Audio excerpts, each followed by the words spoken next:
오늘 이 시간 증거될 하나님의 말씀은 시편 84편 1절에서 12절 말씀입니다.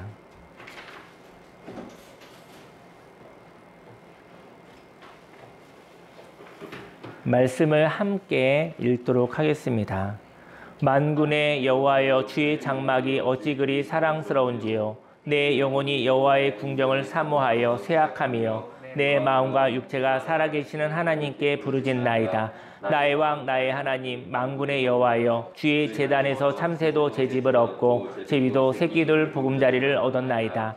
주의 집에 사는 자들은 복이 있나니 그들이 항상 주를 찬송하리이다. 주께 힘을 얻고 그 마음에 시온의 대로가 있는 자는 복이 있나이다. 그들이 눈물 골짜기로 지나갈 때 그곳에 많은 샘이 있을 것이며 비름비가 복을 채워주나이다. 그들은 힘을 얻고 더 얻어 나아가 시온에서 하나님 앞에 각기 나타나리이다. 만군의 하나님 여호와여, 내 기도를 들으소서. 야곱의 하나님이여, 귀를 기울이소서. 우리 방패이신 하나님이여, 주께서 기름 부으신 자의 얼굴을 살펴보소서. 주의 궁정에서의 한날이 다른 곳에서의 첫날보다 나은즉 악인의 장막에 사는 것보다 내 하나님의 성전 문지기로 있는 것이 좋사오니 여호와 하나님은 해요 방패이시라. 여호와께서 은혜와 영화를 주시며 정직하게 행하는 자에게 좋은 것을 아끼지 아니하실 것임이니이다. 만군의 여호와여, 주께 의지하는 자는 복이 있나이다. 아멘. 오늘 이 시간 본문 말씀을 근거로 소망의 씨앗을 심고 고마움의 힘을 간직하며 형식보다 내용을 기뻐하자라는 제목으로 하나님의 말씀을 증거하도록 하겠습니다. 인생 가운데 그 내용과 형식이 있습니다. 만일 내용도 좋고 형식도 좋으면 금상첨화겠죠. 그리고 내용도 나쁘고 형식도 나쁘면 버리면 되지라고 생각하여 갈등이 없을 것 같습니다. 근데 우리에게는 문제가 있습니다. 내용이 좋은데 형식이 나쁜 것이 있다는 것이죠. 그리고 내용은 나쁜데 형식은 아주 매력적인 것이 있다는 것이죠. 좋은 음식이 있는데 그 좋은 음식을 신문지에 깔아서 먹는다고 한다면, 그렇다면 그 좋은 음식이라는 내용이 너무나 아깝게 되겠죠. 그리고 쓰레기와 같은 음식일 수도 있어요. 몸에 상한 음식, 또 잘못된 음식. 그런 음식을 아주 멋있고 예쁜 접시에다가 이렇게 올려놓은들 무슨 소용이 있겠습니까? 만군의 여호와여, 주의 장막이 어찌 그리 사랑스러운지요. 하나님은 어디에나 계십니다. 그런데 특별히 하나님이 임재하시는 문화가 있다는 것이죠. 그 문화를 사랑합니다. 교회는 어디에나 있지만 하나님의 문화가 있는 교회가 너무나 소중한 것이죠. 사람은 누구나 사람이지만 그 사람이 성전이 되어서 하나님이 거하실 만한 아름다운 그릇이 되기를 예수님의 이름으로 축원합니다. 하나님의 문화를 향한 사모함이 있습니다. 하나님의 문화는 무엇일까요? 하나님의 문화는 자유입니다. 자유. 그리고 소원입니다.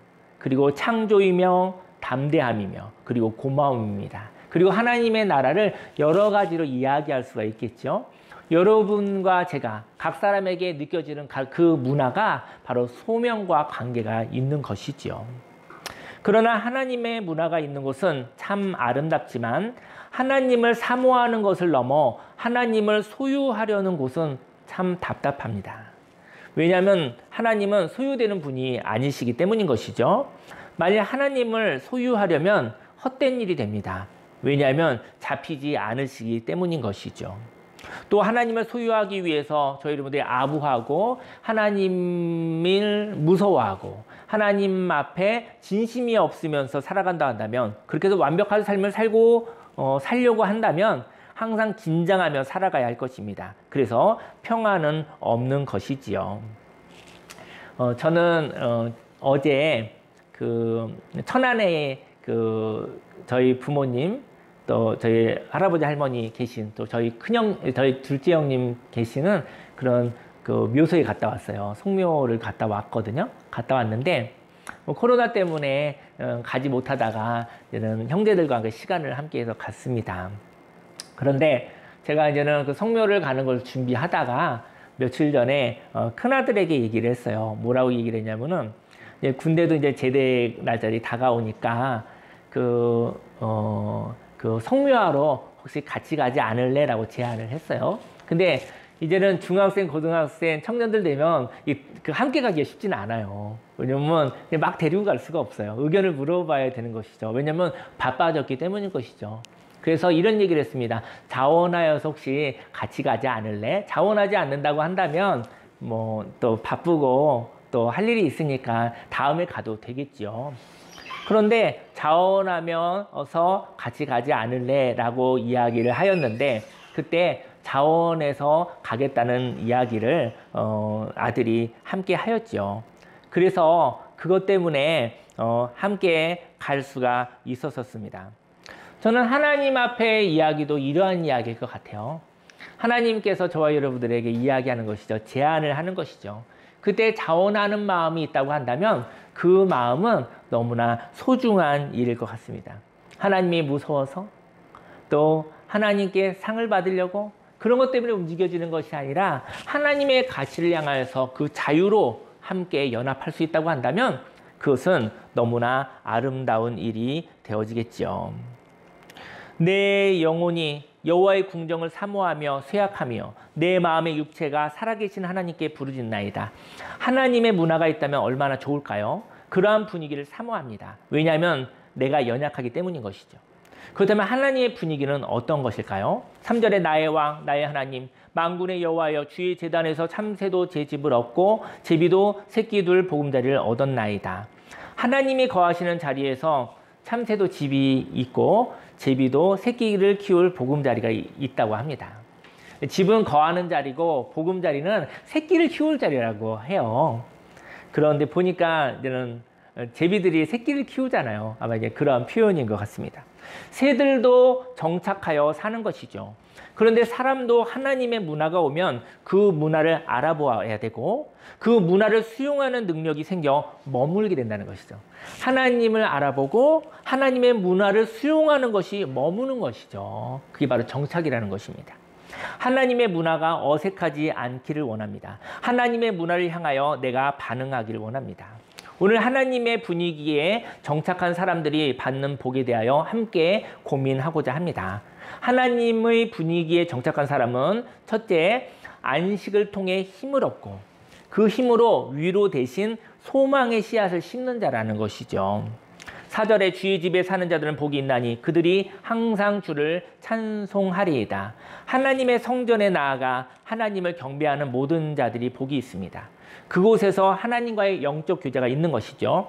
하나님의 집에 있는 것이 좋은 것은 거기에 소망이 있고요. 거기에 기도가 있고 거기에 하나님의 말씀하신 응답이 있어서 영혼이 살아 숨쉰다라는 것이죠. 5절 말씀에 주께 힘을 얻고 그 마음에 시온의 대로가 있는 자는 복이 있나이다. 하나님을 따르면 영혼이 숨을 쉬고 그것으로 힘을 얻습니다. 그리고 난 뒤 그 힘으로 하나님께 나아가기를 열망하는 간절한 마음이 있는 사람은 복이 있습니다.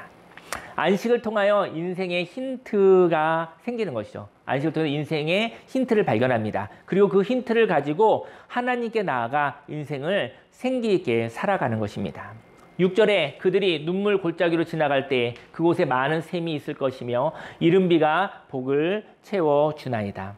인생 가운데요, 사막과 같은 고난의 골짜기가 있습니다. 그때 그 이스라엘에 보면 거기는 광야인데요. 거기는 비가 내리지 않으면 사막과도 같아요. 그런데 거기에 물 웅덩이를 곳곳에 파놔요. 오아시스가 되는 거거든요. 물 웅덩이를 파놓으면은 그게 이제는 비가 내리면 물이 고여지면 거기 이제 샘물이 나기도 하고 그 물을 먹을 수 있게 되는 것이죠. 그것은 생명샘이었고요. 때를 따라 돕는 은혜를 하나님께서 주시는 것이죠. 하나님께서 비를 내려서 오아시스를 만들어 주시는 것이죠. 저와 여러분의 인생 가운데 깨끗한 그릇을 이렇게 만들어 놓길 바랍니다.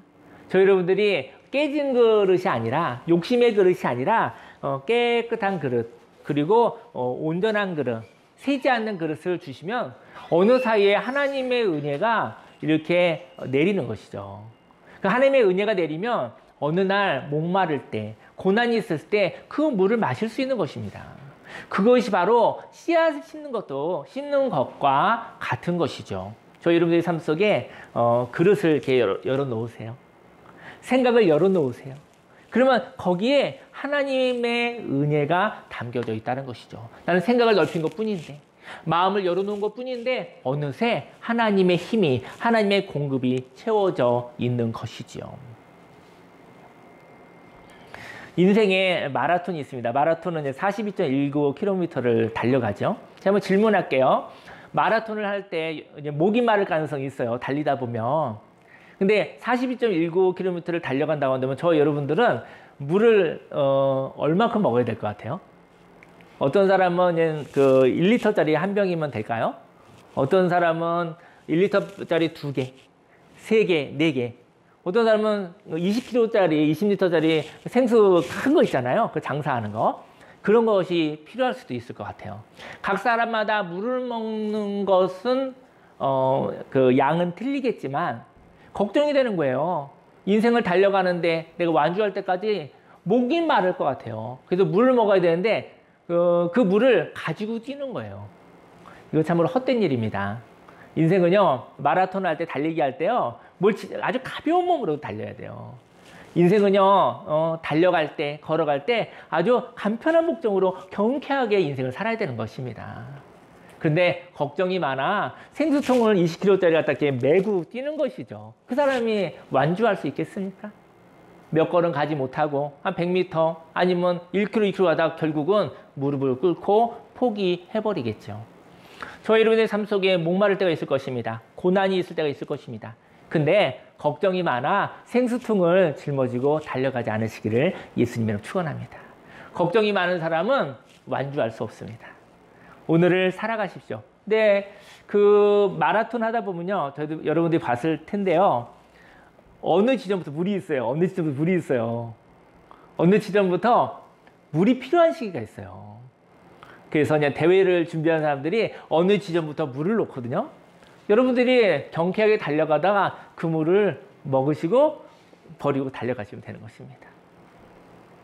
인생은 이렇게 걱정 때문에 물통을 짊어지고 뛰어갈 수는 없습니다. 목마를 쯤에 물을 준비해 놓는다는 것이죠. 적절한 곳에 물이 있다는 것이죠. 인생은 이렇게 생수가 있다는 것을 믿는 믿음으로 살아가는 것입니다. 저희 여러분들 오늘 살아갑니다. 오늘 살아가는데 걱정하지 마시고 경쾌하게 달려가시다가 저희 여러분들이 죽기 전에, 저희 여러분들이 죽기 전에 저희 여러분들에게 물이 필요한 곳에 하나님 물을 주신다는 그 믿음을 가지고 경쾌하게 달려가시기를 예수님의 이름으로 축원합니다. 하나님의 준비하심, 하나님의 예비하심이 있는 것이죠. 또 이른비는요, 그 이스라엘 땅은 그 씨앗을 심을 때 우리랑 좀 달라요. 거기는 그 이스라엘 땅은 9월 중순 이전까지 건기래요, 건기. 비가 내리지 않는. 그래서 땅이 딱딱하대요. 그래서 9월 중순부터 10월경에 내리는 비가 있는데 그 비를 이른비라고 그래요. 이른비는 씨앗을 심기 위해서 내리는 비라고 하거든요.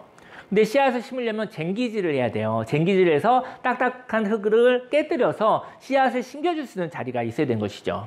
쟁기질을 할 수 있으므로 씨앗을 심을 수 있도록 하는 비를 주십니다. 씨앗이 있지만 씨앗을 심을 수 없다면 사람은 서서히 지쳐나가는 사람과 같습니다. 저희 여러분들이요, 그 소망의 씨앗을 심지 않잖아요. 그러면 그 사람은 지쳐요. 지쳐나가는 것이죠. 오늘 저와 여러분들을 위하여 하나님이 주신 일용할 양식이 있습니다. 저희 여러분들이 불편할 수는 있겠으나 살아있다면, 저희 여러분이 숨을 쉬고 있다면 하나님이 주신 양식으로 살고 있는 것입니다. 그런데 양식은 절대로 부족하지 않습니다. 살아있는 한 하나님의 양식으로 살고 있는 거예요. 죽음은 없는 것뿐이지 살아있는 동안은 하나님이 먹이시고 입히시고 함께 하심으로 사는 것입니다. 살아있는 자는 일용할 양식이 없을까 봐 두려워하지 않으시기를 예수님의 이름으로 축원합니다. 만일 그 양식을 오늘을 위해서만 산다면 남는 양식은 저장할 수 없어서 없어지고 말 것입니다. 아무리 잘 저장하려고 하여도 그 막을 수가 없는 것이죠. 잘 저장할 수 없는 것이죠. 인생 가운데 소망의 씨앗을 심어야 할 때가 있습니다. 만일 씨앗이 있지만 그 씨앗을 심을 수 없다면 절망할 수밖에 없습니다. 하나님이 은혜의 단비를 내려주셔야 마음이 부드러워져서 가치 있는 일을 행하는 것입니다. 씨앗을 심는 것은요, 가치 있는 일을 하는 거예요. 그런데 거기에 은혜의 단비가 내려져야 마음이 부드러워진다는 것이죠. 지금 씨앗을 심어야 될 것 같아. 지금 무엇인가 해야 될 것 같은 것을 알겠는데 내 마음이 딱딱한 거예요. 내 마음이 긴장되어져 있는 거예요. 그때 은혜의 단비, 하나님의 격려를 받아 저와 여러분들이 마음이 유연해지시기를 예수님으로 축원합니다. 그리고 그 씨앗을 심는 거 바로 하나님이 소망의 씨앗, 바로 저와 여러분들이 가치 있는 일을 시작하는 것입니다. 그 씨앗을 심을 수 있게 하는 하나님의 축복이 있습니다. 마음을 유연하게 하는 것은 이른비와 같은 은혜를 받았을 때입니다. 하나님의 분위기에 정착한 사람은 두 번째로 지치면 충전하여 새 힘으로 한 걸음씩 나아가 고마움의 힘을 간직하는 사람입니다. 저희 여러분들이요, 고마움을 느낄 수 있는 힘을 간직해야 된다는 거예요. 고마워하니 너무 지친 사람 고맙지 않아요. 너무 지친 사람은 다 원망스러워요. 다 싫어요. 그런데 힘들어도 고마움이 있는 사람은 힘이 있는 거예요. 고마움을 위해서 힘을 구별해 놓은 거예요. 저희 여러분들이 잠잘 때 고마운 사람만이 잠이 와요. 잠잘 때 원통한 사람은 잠이 안 와요. 안식은 고마운 자에게, 자족하는 자에게 쉼이 옵니다. 욕심이 많은 사람은 쉴 수 없어요. 그는 들볶아야 되고 괴롭혀야 되는 것입니다. 오늘 한번 저와 여러분들이 한번 시험해 보세요. 오늘 잠잘 때 원통하고 억울하고 이런 마음 주면 잠이 안 와요. 그리고 잠잘 때 꿈을 꿔요. 근데 잠잘 때 하나님 감사합니다. 이런 일도 있었고 저런 일도 있었지만 하나님 아버지 오늘 하나님과 함께 살았네요. 하나님 감사합니다. 저 지쳐서 이제 좀 잠을 자려고 합니다. 이렇게 눈을 감으시면 쉼이 일어나거든요. 근데 저 여러분들이 고마움을 위한 힘을 간직해야 된다는 거예요. 7절에 그들은 힘을 얻고 더 얻어 나아가 시온에서 하나님 앞에 각기 나타나리이다. 하나님의 분위기에 정착한 사람은 복을 받아 힘을 얻거든요.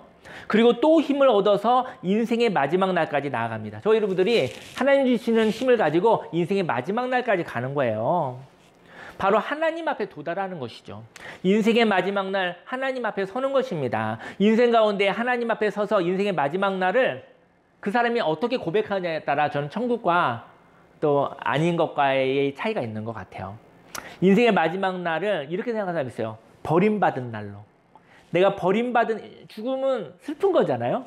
그죠? 이별은 또 슬픈 거잖아요. 근데 그날 내가 버림받은 날로 보는 사람, 그 사람은 고마움이 없는 것이죠. 원통함이 있는 것이죠. 그는 일을 엄청 많이 했을 수도 있어요. 많이 했기 때문에 원통한 것도 있는 거예요. 속상한 일도 있는 것입니다.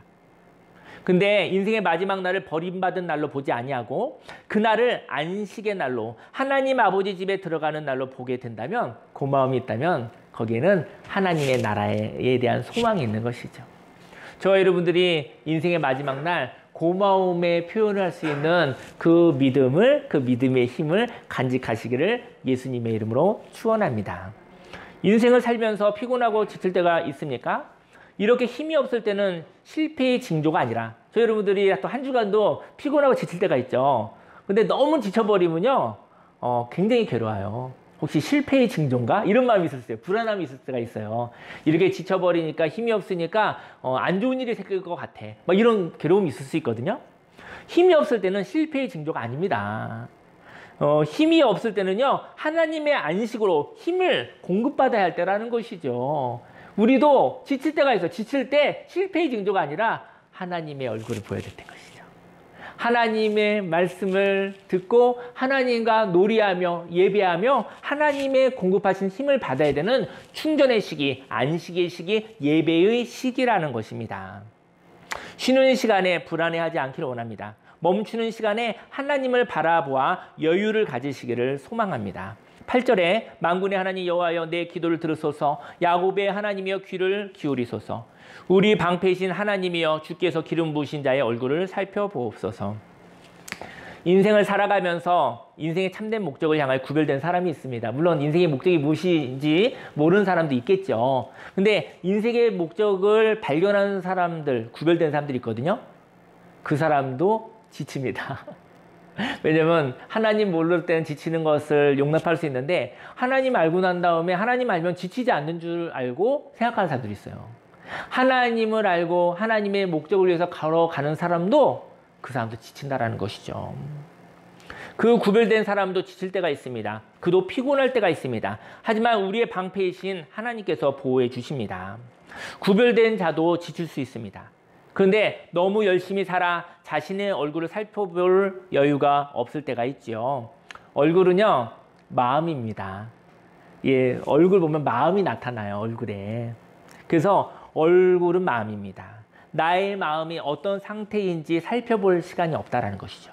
그래서 나의 마음이 어떤지도 모른다는 것이죠. 그때 하나님께 물어보십시오. 나의 얼굴이 어떠한지 말이죠. 오늘 성경 말씀해 보니까 우리 방패이신 하나님이여 주께서 기름 부으신 자의 얼굴을 살펴보옵소서. 하나님이 저와 여러분들의 얼굴을 보고 계셔요. 그 얼굴을 보고 난 다음에 이야기하시는 것이죠. 사랑하는 아들아 딸아 너의 얼굴이 지쳐 있구나. 여유와 은혜가 없구나 라고 가르쳐 주신다는 것이죠. 그래서 지금은 잠깐 쉬었으면 좋겠다라는 잠깐 충전할 시기라고 얘기한다는 것이죠. 저희 여러분들이 너무나 열심히 살다 보면 자기 얼굴을 못 볼 때가 있어요. 자신의 마음을, 자신의 영혼을 못 볼 때가 있습니다. 그때 하나님과 예배드릴 때 하나님이 저와 여러분들의 얼굴과 영혼의 마음을 볼 수 있도록 그 이야기를 들으시기를 예수님의 이름으로 축원합니다. 또 얼굴에 고마움이 있고 생기가 있고 기쁨이 있습니다 하시면 자족하는 고마움을 간직할 수 있는 힘을 간직한다는 것이죠. 고마움이 있고 생기가 있고 기쁨이 있으면 또 그걸로 또 일도 할 수 있겠죠. 의미 있는 일을 할 수도 있겠죠. 저희 여러분들의 삶 속에 고마움이 있었을 때 그때 그것으로 또 일을 할 수 있는 것이죠. 혹시 저와 여러분들이 고마움이 없으면 잠깐 멈추십시오. 그 고마움이 부어질 때까지 하나님의 은혜가 부어졌을 때 하나님이 공급하시는 그 힘으로 말미암아 인생을 살아가시기를 예수님의 이름으로 축원합니다. 고마움으로 하나님께 나아가는 자는 생산과 창조를 일으킵니다. 하나님의 분위기에 정착한 사람은 세 번째로 초라한 형식의 열등감을 갖지 않고 생명을 담은 것으로 기뻐하는 사람입니다. 10절에 주의 궁정에서의 한날이 다른 곳에서의 첫날보다 나은즉 악인의 장막에 사는 것보다 내 하나님의 성전 문지기로 있는 것이 좋사오니. 시인은 지금 장막에 있거든요. 근데 여기에 하나님의 말씀이 있습니다. 만일 온 세상을 통치하시는 하나님이 계시다면 나는 지금 소박한 장막에 있지만 장막과 같이 소박한 곳에 있지만 자유가 있는 궁궐과도 같다라고 얘기를 한 거예요. 저희 여러분들이요 소박한 인생을 살아가고 있지만 거기에 하나님이 계시다면 여기는 궁궐이다라는 것이죠. 그러한 인식이 저와 여러분들에게 있기를 예수님으로 축원합니다. 악인은 소유가 가득한 궁궐이 있었습니다. 그런데 그들은 하나님의 말씀이 없고 하나님을 이용하고 소유하려는 욕심으로 살아갑니다. 그래서 그들은 초라한 장막에 있는 것이죠. 그들은 외형적으로는 궁궐에 있는데 하나님이 초라한 장막에 있구나라고 얘기하는 것이죠. 자신의 욕심으로 사는 것은 궁궐에 살아도 장막에 사는 것과 같다라는 것이죠. 오늘 시간 성경 말씀에 주의 궁정에서의 한날이 다른 곳에서의 첫날보다 나은즉 악인의 장막에 사는 것보다 내 하나님의 성전 문지기로 있는 것이 좋사오니. 저희 여러분들이 가지고 있는 내용이 있잖아요. 그 내용으로 인해서 살아가시기를 예수님의 이름으로 축원합니다. 저희 여러분 안에 하나님의 가치가 있고 아름다운 가치가 있다고 한다면 저희 여러분들은 궁궐에 사는 거예요, 사실은. 그리고 저희 여러분들이 겉모습은 훌륭하고 또 겉모습은 꽤 규모가 있고 화려하지만 저희 여러분의 영혼의 가치가 쓰레기와 같다고 한다면 그것은 아무것도 아닌 것이죠. 11절에 여호와 하나님은 해요 방패이시라. 여호와께서 은혜와 영화를 주시며 정직하게 행하는 자에게 좋은 것을 아끼지 아니하실 것임이니이다. 만군의 여호와여 주께 의지하는 자는 복이 있나이다. 아멘. 음악을 틀어주세요.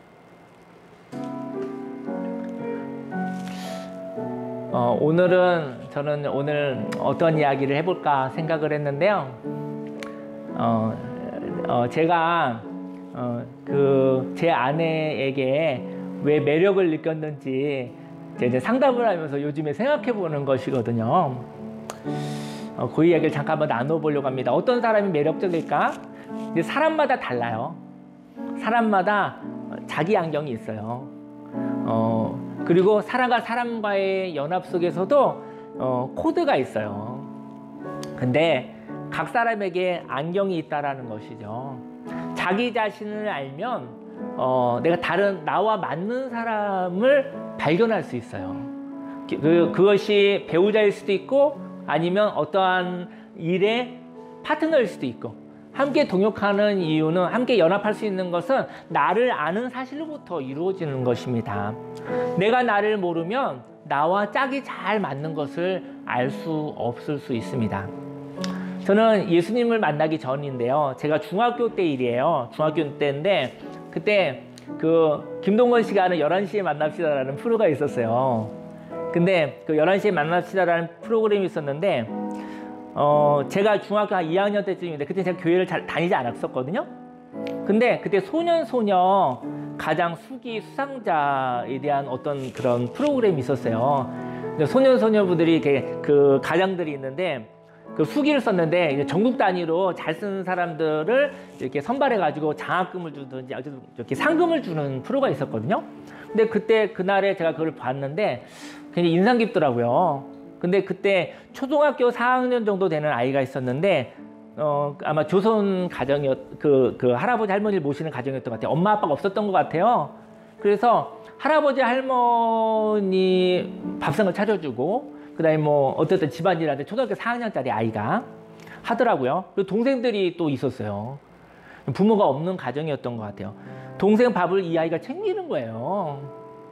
참으로 인상 깊었고 대단하다 이렇게 생각을 했어요. 저 조그만 아이가 어떻게 저렇게 할 수 있을까 생각을 하였었죠.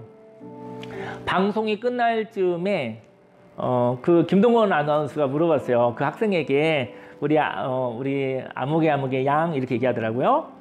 그리고 이 상금이 이번에 되어서 아마 금상 정도 탄 것 같아요. 제가 볼 때는 상금이 좀 꽤 많은데 이 상금 타면 우리 아무개 양은 어떤 학생은 어디에 쓰고 싶어요? 이렇게 물어보더라고요. 그랬었을 때 전 국민이 귀를 기울였어요. 어떤 기특한 이야기가 나올까? 어떤 놀라운 이야기가 나올까? 이게 귀를 쫑긋하고 기다렸어요. 저도 그렇게 기다렸었던 기억이 나요. 그랬더니 이 아이가 잠깐 뜸을 들이더라고요. 잠깐 생각을 하더라고요. 곧바로 얘기하지 않냐고. 무슨 얘기를 할까? 뭐 기대감이 있죠. 야, 이 아이가 굉장히 훌륭한 얘기를 할 것 같아서. 그랬는데 그 아이가 갑자기 텔레비전 사고 싶어요 그러더라고요. 그때 많은 사람들이 눈물을 흘렸습니다. 그 아이가 너무나 어른의 역할을 한다 할지라도 그 아이는 초등학교 4학년짜리 애기였던 거예요. 왜냐면 이제 어려운 집안인데 그때 텔레비전이 엄청 비쌌거든요.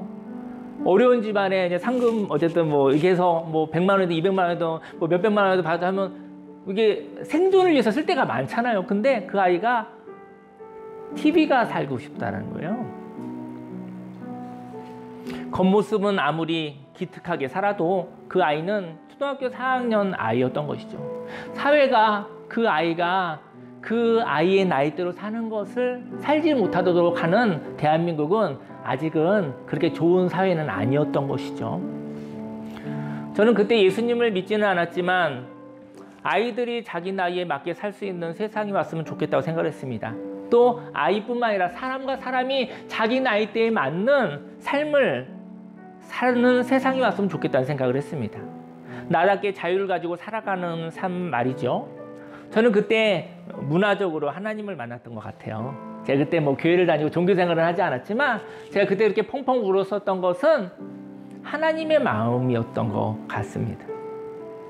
시간이 지나 제가 이제 군대에 다녀온 후 24살이 되었거든요.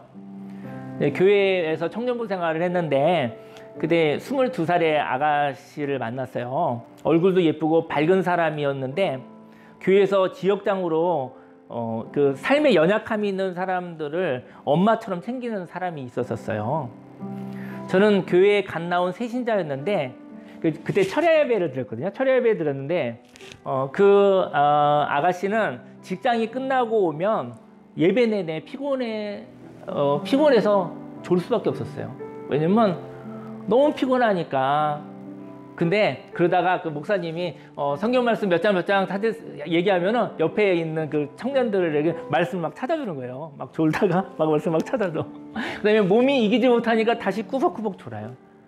제가 뒤에서 그 모습을 보면서 참 좋은 사람이구나 라는 생각을 하게 되었습니다. 뒤에서 그 모습을 보고 참 좋은 사람이구나 생각을 했고요. 나중에 교제를 하다가 그 여자친구가 제 아는데 아버지가 3살 때 돌아가시고 소녀가장으로 고등학교 때부터 일하게 된 것을 알게 되었습니다.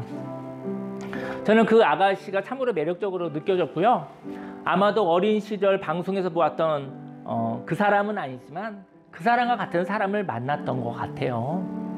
다른 사람을 위하여 고생한 사람, 그리고 자신의 삶을 살지 못한 사람, 그리고 고마움이 있는 밝은 사람, 그 사람은 저에게 보석과 같은 사람이었던 것이죠. 저는 그 사람과 함께 서로 사랑하며 보호하며 가치 있는 삶을 살고 싶었던 것이죠. 지금도 치매로 약간 불편함을 호소하고 계시는 어머니를 밝음으로 돌보고 있는 아내를 봅니다. 그 아내를 지키고 함께 살아가고 싶습니다. 인생의 고생 가운데서 밝음으로 살아가는 사람, 그들도 지칠 때가 있습니다. 그들과 함께 연합하고 싶습니다. 그리고 저도 그런 사람입니다. 내가 하나님께서 힘을 주시면 그 힘으로 고난 가운데 지쳐있는 사람을 응원하고 싶습니다. 또 저가 힘이 빠지면 하나님의 사람으로 응원을 받아 연합하며 살아가고 싶습니다. 서로가 고마워할 때 말이죠. 그 고마움으로 생명이 창조되어지는 것이죠. 오늘 이제 함께 기도하고 싶은데요. 저와 여러분들이 가지고 있는 어떤 프레임이 있어요. 그림이 있어요. 근데 그것이 만남, 그것이 바로 매력을 느낄 수 있는 것이 된다는 것이죠. 그건 소명과도 같은 이야기입니다. 저와 여러분들의 삶 속에 소망의 씨앗을 심으시길 바랍니다. 그리고 고마움의 힘을 간직하시길 바랍니다. 그리고 형식보다는 그 안에 있는 내용이 무엇인지 그것을 아는 자 되길 원하고요. 오늘 함께 기도할 때 나는 누구인가? 나는 어떠할 때 생명이 느껴지는가? 또 의미 있고 가치 있는 삶이 무엇인가 생각해보고 또 한 주간 살았을 때 그러한 삶을 살아가시기를 예수님 축원합니다. 주여 3장 기도하겠습니다.